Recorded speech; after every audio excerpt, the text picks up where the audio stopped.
दिल्ली में Greta Thunberg toolkit case में 21 साल की पर्यावरणविद दिशा रवि बेंगलुरु से गिरफ्तार। कोर्ट ने 5 दिन की पुलिस रिमांड पर भेजा। दिल्ली पुलिस का दावा, दिशा रवि ने टूलकिट तैयार करने में अहम भूमिका निभाई। टूलकिट संपादित किया। दिशा के कहने पर ही ग्रेटा ने डॉक्यूमेंट हटाया था।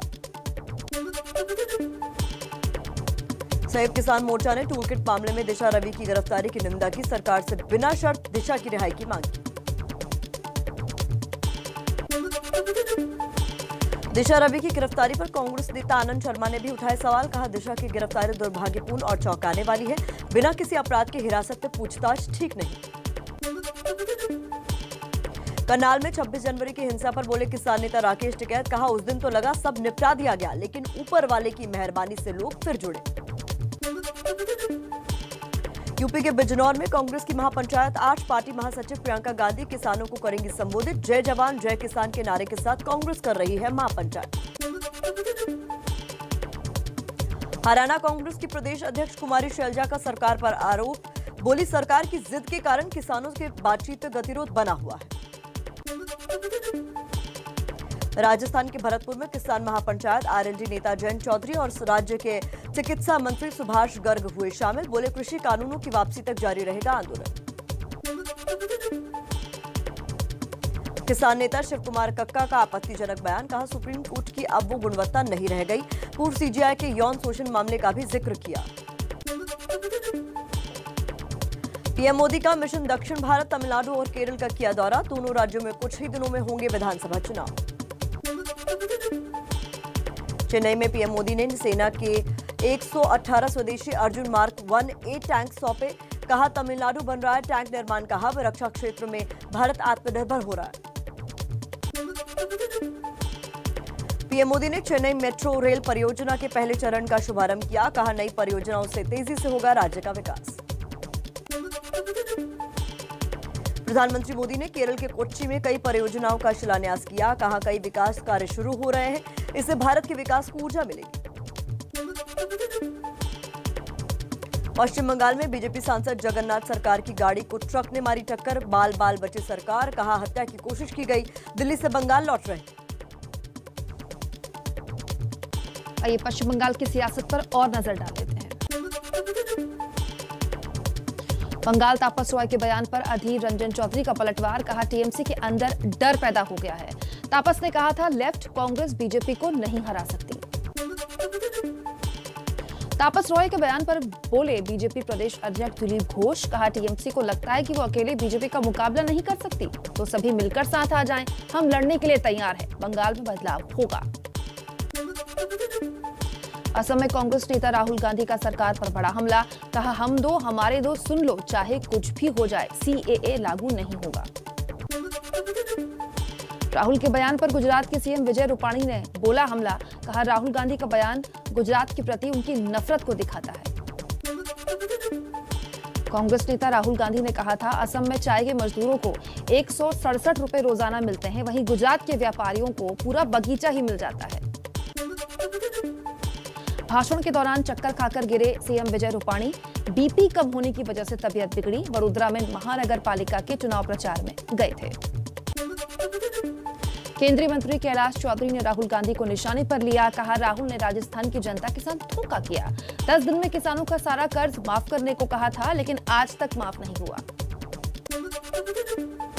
चीन से समझौते पर कांग्रेस ने फिर उठाए सवाल। कहा, चीन के सामने सरेंडर कर दिया। सीमा पर पहले की स्थिति से काफी पीछे हटा है भारत। कैलाश रेंज छोड़ना भी चौंकाने वाला फैसला।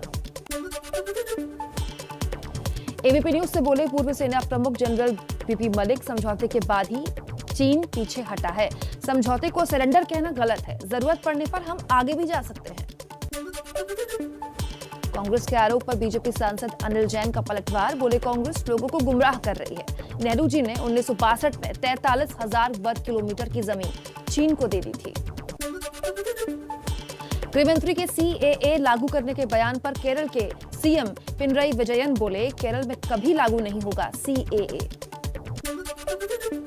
पंजाब में स्थानीय निकाय चुनाव के लिए वोटिंग हुई। मोहाली, लुधियाना समेत कई शहरों के लोगों ने वोट डाले। तेल की कीमतों में इजाफे को लेकर हमलावर है कांग्रेस। ओडिशा में आज 7 घंटे का बंद का ऐलान। जम्मू कश्मीर में पुलवामा हमले की दूसरी बरसी पर बड़े हमले की साजिश नाकाम। जम्मू बस स्टैंड के पास से करीब 7 किलो RDX बरामद, एक आतंकी गिरफ्तार। डीजीपी दिलबाग सिंह के मुताबिक बड़े हमले की फिराक में थे आतंकी। रघुनाथ मंदिर और बस स्टैंड निशाने पर थे। अलबद्र का आतंकी सुहेल गिरफ्तार। कुछ और अहम खबरें इसी तरह फटाफट अंदाज में जान लीजिए। पुलवामा हमले की बरसी पर पीएम मोदी ने शहीदों को श्रद्धांजलि दी। बोले, देश जवानों के बलिदान को भुला नहीं सकता, हमें अपने सुरक्षा बलों पर गर्व है। नेशनल कॉन्फ्रेंस के नेता उमर अब्दुल्ला का आरोप, सरकार ने बिना जानकारी दिए हमें घर में बंद कराया। श्रीनगर पुलिस का दावा, पुलवामा हमले की बरसी पर सुरक्षा की वजह से वीवीआईपी को बाहर निकलने से रोका गया। पुलवामा के शहीदों को श्रद्धांजलि देने के लिए किसानों ने निकाला कैंडल मार्च। गाजीपुर बॉर्डर पर कई छात्र संगठन भी शामिल हुए। दिल्ली के मंगोलपुरी में रिंकू के परिजनों से मिले बीजेपी सांसद मनोज तिवारी। कहा, अब तक केजरीवाल यहां नहीं आए, ये एक जहरीला संकेत है। रिंकू शर्मा के लिए श्रद्धांजलि सभा का आयोजन किया गया। दिल्ली बीजेपी अध्यक्ष आदेश गुप्ता, सांसद हंसराज हंस और हिंदू संगठनों से जुड़े हुए लोग शामिल हुए। हंसराज हंस ने केजरीवाल पर साधा निशाना। कहा, केजरीवाल अखलाक के घर जा सकते हैं लेकिन मंगोलपुरी में रिंकू के घर नहीं आ सकते। आइए उत्तराखंड आपदा पर ताजा अपडेट आपके सामने रख देते हैं।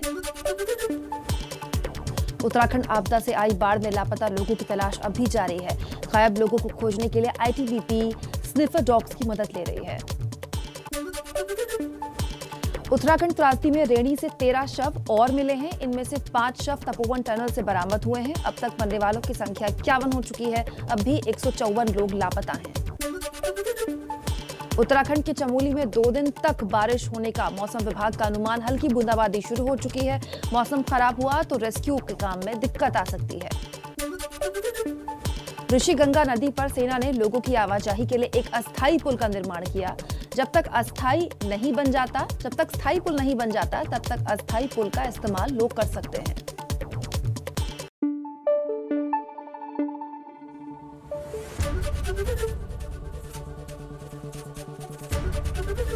ABP न्यूज आपको रखे आगे।